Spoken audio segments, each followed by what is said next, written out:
Bonsoir et bienvenue dans ce 19-20 ici en Lorraine, votre journal d'actualité régionale mais aussi nationale et internationale. À la une ce soir, 50 ans d'une histoire, les 80 ans de la libération. Et ce dimanche, c'est aussi la reprise de notre page sport avec vous, Johan Rodier, ce soir. Bonsoir à tous. Mais d'abord, donc, cette image impressionnante, la destruction ce matin de la cheminée de l'ancienne usine à charbon de la Max, une tour de 140 mètres de haut qui surplombait le paysage depuis près de 50 ans, la chute d'une époque révolue qui a attiré de nombreux spectateurs, parfois nostalgiques. Valérie Odile et Boris Kretschmar. C'était il y a 80 ans, jour pour jour, l'arrivée des Américains à Nancy le 15 septembre 1944 pour libérer la ville des nazis. Un anniversaire célébré depuis plusieurs jours déjà, avec de multiples expositions sur la vie des GI, mais marqué aujourd'hui par une grande cérémonie officielle place Stanislas, en présence de nombreuses personnalités. Margot Balthus, Olivier Bouillon. Et justement, je vous propose à présent de poursuivre cette plongée dans l'histoire avec le 3e épisode de notre série du dimanche consacrée à la libération de la Lorraine. Un reportage signé Laurent Parisot avec Kamel Khalfouni. Allez, cet événement insolite organisé à Metz cet après-midi, une duck race comprenait une course de canards en plastique lâchés sur la Moselle. L'un des multiples jeux organisés sur l'eau avec un objectif, récolter des fonds pour financer un radeau dépolluant. Christophe Gaumont, Emmanuel André. Ouvrons à présent notre première page des sports de la saison avec Johan Rodier.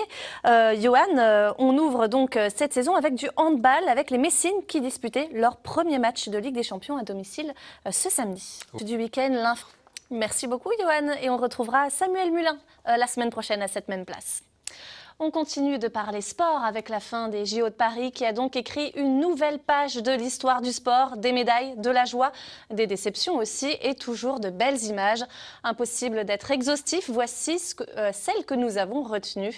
Récit d'un été inoubliable avec Noé Poitvin.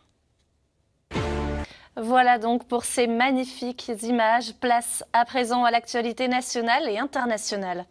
Dans le Pas-de-Calais, 8 migrants ont perdu la vie la nuit dernière dans une tentative de traversée de la Manche au large d'Ambleteuse.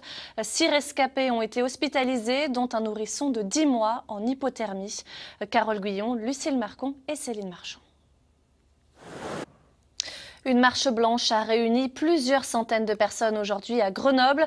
En hommage à Lilian Dejean, cet employé municipal, père de 2 enfants, a été abattu il y a une semaine par un automobiliste qui avait provoqué un accident.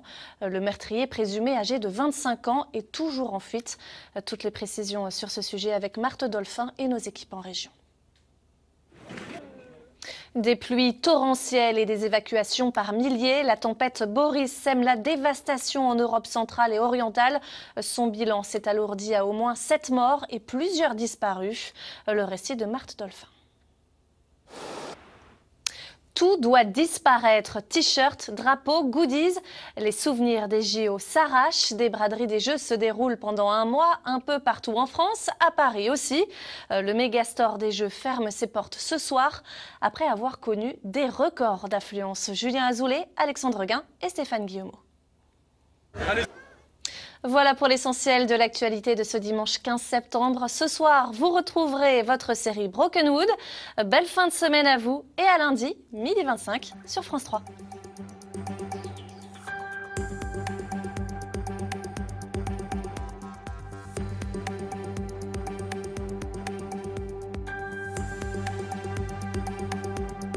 Retrouvez toute l'actualité de votre région sur grandest.france3.fr et sur l'application ici par